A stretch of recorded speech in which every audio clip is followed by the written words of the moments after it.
Hey guys, it's time for another episode of the QC Show. My name's Chris, and I'm here with my friend and occasional co-host Quan, where we talk about life, our experiences, and how we got to where we are today. Join us. Hey, so today, you guys, I'm here with my friend Quan. Hey guys. How's it going? How's it going, man? No, it's cool. And I was digging through some shelves, some old drawers, and I found a something here that I think you might recognize. What's this? Oh yeah, DiePhone. Written by Quan and Chris, March 31st, 2011. 9 years ago, huh? Man, that's a long time. So, if you remember, this was something that we wrote. Yes. And the goal was to shoot this on an iPhone. Yeah, that's right. At the time, I had the brand new iPhone 4. Maybe it had 32 gigs of storage or something. But when Apple did the advertising in their keynote, I think it was Steve Jobs. Damn. It was Steve Jobs, and then he would say like, "Oh, this is the greatest camera ever. That's all this it's like the most advanced video in a smartphone." And we had the idea, well, you had the idea, I think, like we could kind of capitalize on the hype around the iPhone 4 and make a movie with it. Yeah, I had this idea where it would be like, let's do it. Let's be the first ones to make a feature. And I remember the other part was that you could edit it on your phone. That's right. Yeah, because there was iMovie software, I believe. Yeah, and it really felt like something that we could do, although I don't know what happened. So yeah, what happened, Chris? We had this script. I mean, you wrote this script. I remember you wrote this, 81 pages. 84 pages. Yeah, I felt the motivation to knock this out pretty quickly. Do you remember how long it took? I think you wrote this within a span of a week. Yeah, I just had the idea and I just sat down at the computer. And yeah, so we wrote this thing out and we thought, well, for sure there's going to be people around that are going to help us get it made. And it just turned out to be a little bit more of a challenge than we suspected. Yeah, we had a friend of ours at the time, Alex, I believe, and he was going to help us produce it. But unfortunately, Alex was not the most experienced at this. He didn't have a lot of... But he was a nice guy. I mean, we liked having him around. And he helped us out with the audition, I believe. We used his family's building's conference room. Right. I think the issue, too, was that we were going to use a building that he had access to for the movie. Yes, that's true. That's right. Right. Part of me just felt like we only met him one time and then we never saw him again. But no, we did actually have a few meetings with him. But the idea was that we needed to find an old building. Yes. And we couldn't find that. Or the one that we did find was too far away. Right. I remember at the time, too, you wrote it. Well, can you summarize it? But I think the gist of it is that you could shoot it in one location.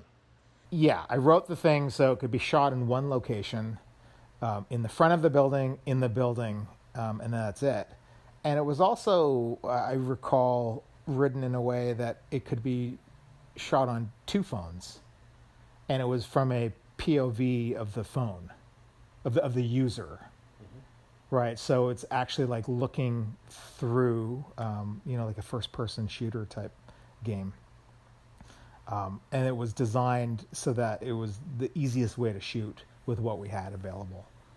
Yeah, that's right. It was written in a way that kind of made it easier for us, but also kind of played around with the idea of POV. Yeah. I remember it was it's a pretty good script. Can you summarize it?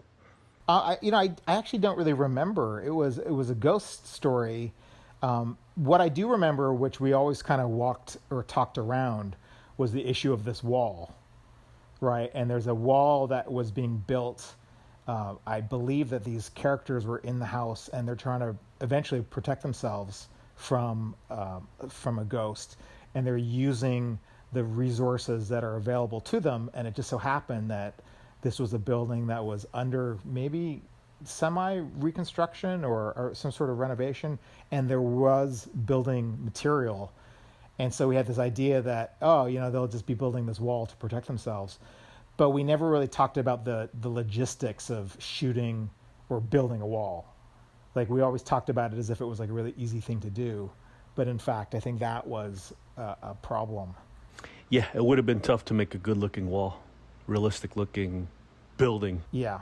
in progress wall, right? Yeah, and the duration of the script is only, it's an 84-page script, and it's generally it takes place over the span of an hour and a half.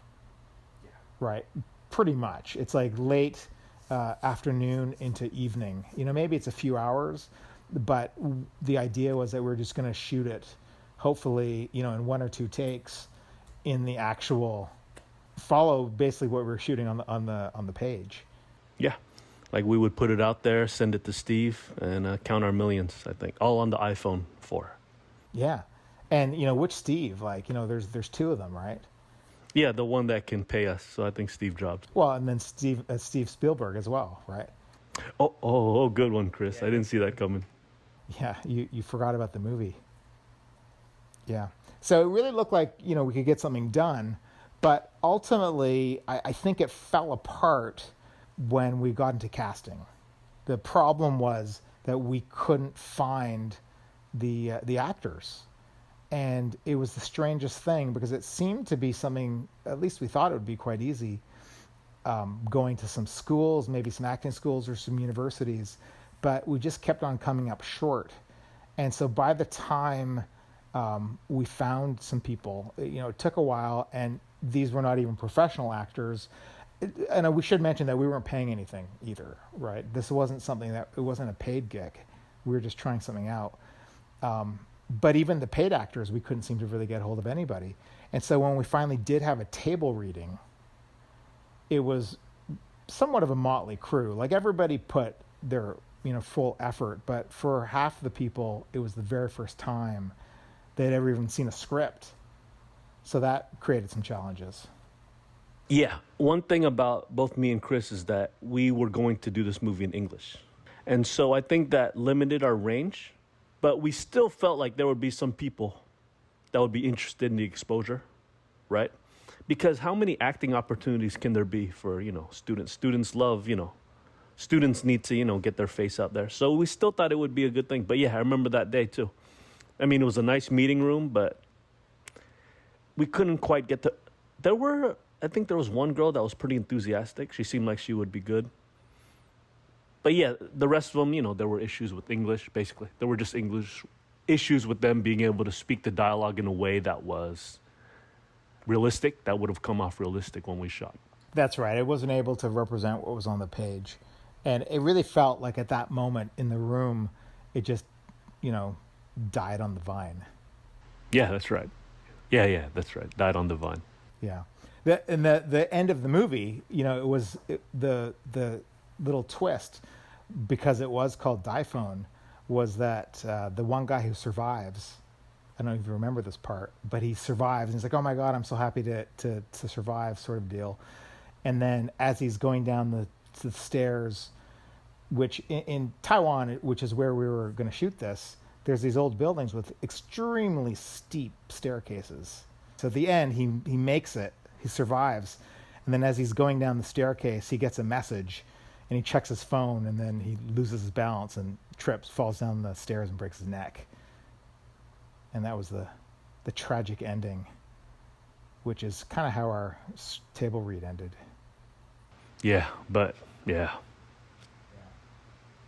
But yeah, so I found this sitting here. I found this in one of my drawers, sitting in one of my drawers, and it still seems like it's in pretty good shape too. But who knows? Perhaps DiePhone X will see to live another day. Yeah, we might do DiePhone 15 Pro Max, whatever's coming in the future. Yeah, I mean, definitely, if you think about the technology available now or what the phone can do now, it's much more advanced than what we were thinking about with the 4. With the 4, there was definitely a lot of magical thinking. We really thought we could probably do a lot, but now I would argue it's even more feasible to be able to do that. I mean, you had on your phone, you had the fully loaded iPhone 4, and that was 32 gigs. I sure did. It was the max of whatever it was at that time. But in retrospect, I think that would have filled up pretty quickly. Maybe not, actually. I'm trying to remember at what resolution the iPhone 4 shot at. But, okay, this is kind of a tangent, but I think every iPhone I've got, if you get the max storage option, it's hard to fill that up with video. Because I think they kind of adapt the storage size to how big a video would be shot on that phone, right? So I remember, I don't think a storage would have been the issue, to be honest. Well, so we should go and get a bunch of iPhone 4s. I mean, now we can afford them. Yeah. And everybody, because I seem to recall, too, that the issue was we didn't have enough iPhone 4s to go around. So it was your good graces of letting us use your phone that allowed us to move forward. And we were really hoping, like, if every actor had one, or at least I think we had in pairs of actors, if each group could have one phone, then we would have like a variety of shots and things like that to thread through the film. But 2, I think, was the max. It feels like nowadays there are groups of friends that all have the same latest iPhone.